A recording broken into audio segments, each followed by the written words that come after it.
নমস্কার, আমি ডক্টর সুতপা বসু। আজকে বলবো আপনাদের কাছে কি করে মেডিকেল অ্যাস্ট্রোলজির দ্বারা রোগ নির্ণয় করা যায়। কৃষ্ণমূর্তি পদ্ধতি অনুযায়ী মেডিকেল অ্যাস্ট্রোলজিতে অ্যাবসলিউটলি সঠিক রোগ নির্ণয় করা যায়, তবে সেখানে ডেট অফ বার্থের ভীষণ time of birth is very very needed. Time of birth সময়টা ভীষণভাবে দরকার। সময়ের কোনো একটু এদিক ওদিক সময় হলে পুরো সাবের সাব চেঞ্জ হয়ে তাহলে কিন্তু আমরা সঠিক বিচার করতে পারবো না। এবার যাদের সঠিক টাইম নেই, ধরুন 5-10 মিনিট এদিক ওদিক আছে, সেখানে বিটিআর বা বার্থ টাইম রেকটিফিকেশন, কৃষ্ণমূর্তি পদ্ধতি অনুযায়ী বার্থ টাইম রেকটিফিকেশন করে আমরা অ্যাকচুয়াল টাইমটা আন্দাজ করতে পারি, পেতে পারি, পেয়ে কিন্তু আমরা সঠিক ফলাদেশের দিকে এগিয়ে যেতে পারি। আমাদের জন্মছকে যদি কেতুর প্রভাব থাকে 6th হাউস, 8th হাউস বা 12th হাউস, সেক্ষেত্রে কিন্তু অনেক সময় রোগ নির্ণয় করা যায় না, রোগ চেপে যায়। যেটা হয় যে কোনো টেস্ট করালেও, এমনকি এমআরআই, আলট্রাসোনোগ্রাম স্ক্যান করেও রোগ ধরা পড়ে না। কিন্তু একজন প্রপার অ্যাস্ট্রোলজার, যিনি শিক্ষিত অ্যাস্ট্রোলজার, যিনি অ্যাস্ট্রোলজিটা জানেন, যিনি মেডিকেল অ্যাস্ট্রোলজি জানেন, তিনি কিন্তু চার্ট দেখলে বলে দিতে পারেন যে তার কি ধরনের অসুখ হতে পারে। সেই ধরনের অসুখ দিয়ে সেইভাবে যদি গাইড করা যায় তাহলে কিন্তু অসুখটা ধরা পড়ে।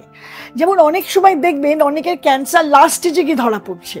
যদি প্রথম স্টেজে যদি ফার্স্ট স্টেজে ধরা পড়ে, হ্যাঁ, তাহলে কিন্তু অসুখটাকে একটা নিরাময়ের জায়গায় নিয়ে যাওয়া যায়, সেরে যায়, প্রপার ট্রিটমেন্ট হলে সেরে যায়।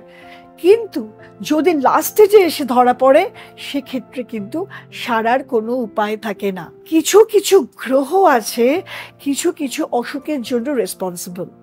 আমাদের চার্টে যদি আমরা 6, 8, 12 কানেকশন পাই, তাহলে বুঝি যে এর 6th হাউস থেকে, তাহলে বা 8th হাউস থেকে, প্রাইমারি হাউস হচ্ছে অসুখের 6th হাউস, আর সাপোর্টিং হাউস হচ্ছে 8th হাউস আর 12th হাউস।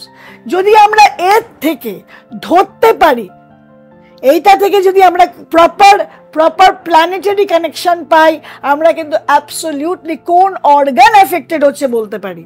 যেমন আমাদের যদি 6, 8, 12 থেকে বৃহস্পতি কোনোভাবে এফেক্টেড হচ্ছে, তাহলে আমরা বুঝতে পারি যে ডাইজেস্টিভ সিস্টেম, স্টামাক, যেমন stomach, gall bladder, pancreas, liver, large intestine, small intestine may be affected.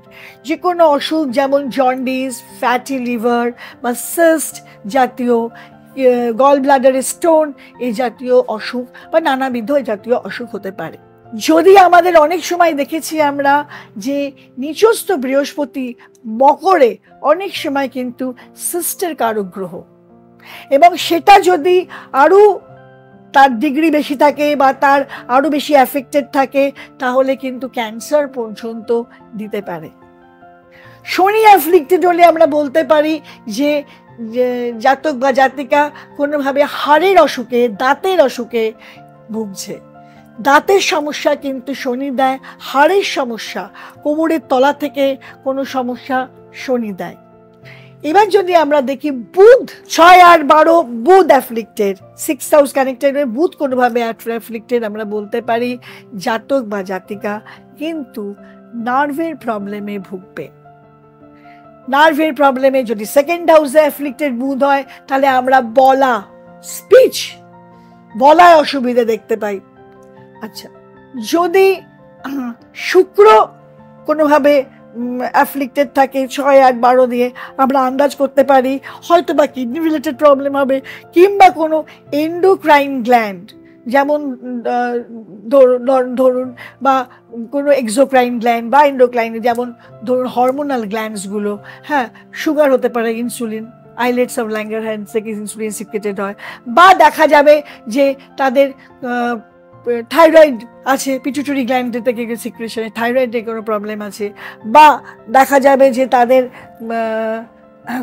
কিডনির কোনো সমস্যা, হ্যাঁ, ইউরিয়া ক্রিয়েটিনিন বেশি বা ওরকম কোনো সমস্যা আছে, ব্লাড সুগার, ডায়াবেটিস, তারপরে থাইরয়েড বা কিডনি জনিত কোনো অসুখ আছে। যদি সান এফেক্টেড হয় তখন আমরা দেখতে পাবো যে সান অ্যাফ্লিক্টেড মানে তখন প্রেশার, মাথায় কোনো প্রবলেম বা কোনো হাই ব্লাড প্রেশার, চোখে প্রবলেম, এগুলো কিন্তু আমরা দেখতে পাই।